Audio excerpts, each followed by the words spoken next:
De Kosiam, ce matin, le chef de l'État a accordé 2 audiences à des délégations distinctes.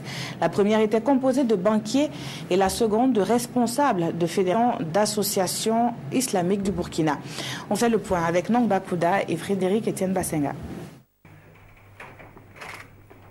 La Fédération des associations islamiques du Burkina est allée présenter ses vœux de nouvel an au président du Faso.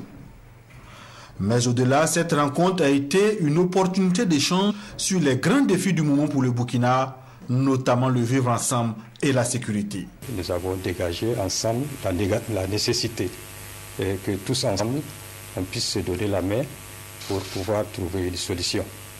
Un ministre fils de ce pays disait qu'il n'y a pas d'avenir pour un pays qui n'en a pas. Et comme nous voulons un avenir pour notre cher Faso, il est impérieux que toutes les communautés se donnent la main pour pouvoir donner un nid à ce Burkina Faso que nous chérissons tant.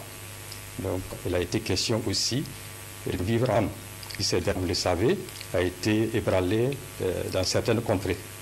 Donc, on a vu aussi la nécessité de multiplier nos actions de sensibilisation pour ce vivre ensemble que nous avons depuis nos ancêtres et qui fait un modèle pour la région. Le Faso a aussi reçu la banque La Société Générale.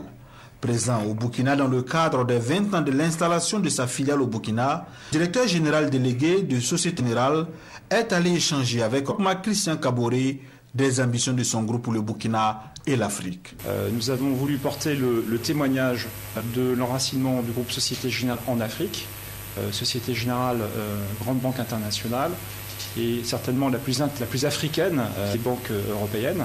Et nous avons voulu expliquer notre démarche dans le continent. Nous avons voulu également célébrer hier soir avec nos équipes le 20e anniversaire de notre présence au Burkina. Et cet effort, qui est consistant depuis maintenant une centaine d'années dans le continent, il va s'accroître dans différents domaines. La Société Générale compte également appuyer les PME du Burkina, œuvrer au développement de l'agriculture et de l'inclusion financière avec des solutions innovantes telles que les porte-monnaies électroniques.